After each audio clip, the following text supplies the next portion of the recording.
दूसरे दिन ब्राह्म मुहूर्त में निद्रा त्याग कर मुनि विश्वामित्र तृण शैयाओं पर विश्राम करते हुए राम और लक्ष्मण के पास जाकर बोले, हे राम और लक्ष्मण, जागो, रात्रि समाप्त हो गई है। कुछ ही काल में प्राची में भगवान भुवन भास्कर उदित होने वाले हैं। जिस प्रकार वे अंधकार का नाश कर समस्त दिशाओं में प्रकाश फैलाते हैं, उसी प्रकार तुम्हें भी अपने पराक्रम से राक्षसों का विनाश करना है। नित्य कर्म से निवृत्त हो, संध्या उपासना करो, अग्निहोत्र आदि से देवताओं को प्रसन्न करो, आलस्य को त्यागो और शीघ्र उठ जाओ, क्योंकि अब सोने का समय नहीं है। गुरु की आज्ञा प्राप्त होते ही दोनों भाइयों ने शैया त्याग दिया और नित्य कर्म एवं स्नान ध्यान आदि से निवृत्त होकर मुनिवर के साथ गंगा तट की ओर चल दिए। वे गंगा और सरयू के संगम, जहां पर ऋषि मुनियों तथा तपस्वियों के शांत व सुंदर आश्रम बने हुए थे, पर पहुंचे। एक अत्यधिक सुंदर आश्रम को देखकर रामचंद्र ने गुरु विश्वामित्र से पूछा, हे गुरुवर, यह परम रमणीक आश्रम किन महर्षि का निवास स्थान है?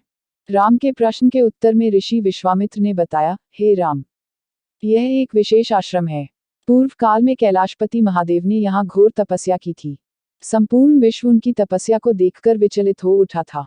उनकी तपस्या से देवराज इंद्र भयभीत हो गए और उन्होंने शंकर जी के तप को भंग करने का निश्चय किया। इस कार्य के लिए उन्होंने कामदेव को नियुक्त कर दिया। भगवान शिव पर कामदेव ने एक के बाद एक कई बाण छोड़े, जिससे उनकी तपस्या में बाधा पड़ी। क्रुद्ध होकर महादेव ने अपना तीसरा नेत्र खोल दिया। उस तीसरे नेत्र की तेजोमयी ज्वाला से जलकर कामदेव भस्म हो गए। देवता होने के कारण कामदेव की मृत्यु नहीं हुई, केवल शरीर ही नष्ट हुआ। इस प्रकार अंग नष्ट हो जाने के कारण उसका नाम अनंग हो गया और इस स्थान का नाम अंगदेश पड़ गया।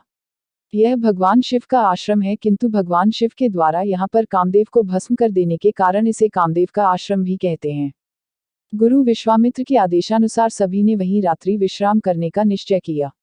राम और लक्ष्मण दोनों भाइयों ने वन से कंदमूल फल लाकर मुनिवर को समर्पित किए और गुरु के साथ दोनों भाइयों ने प्रसाद ग्रहण किया।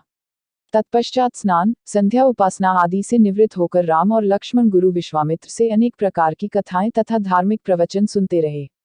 अंत में गुरु की यथोचित सेवा करने के पश्चात आज्ञा पाकर वे परम पवित्र गायत्री मंत्र का जाप करते हुए तृण शैयाओं पर जा विश्राम करने लगे।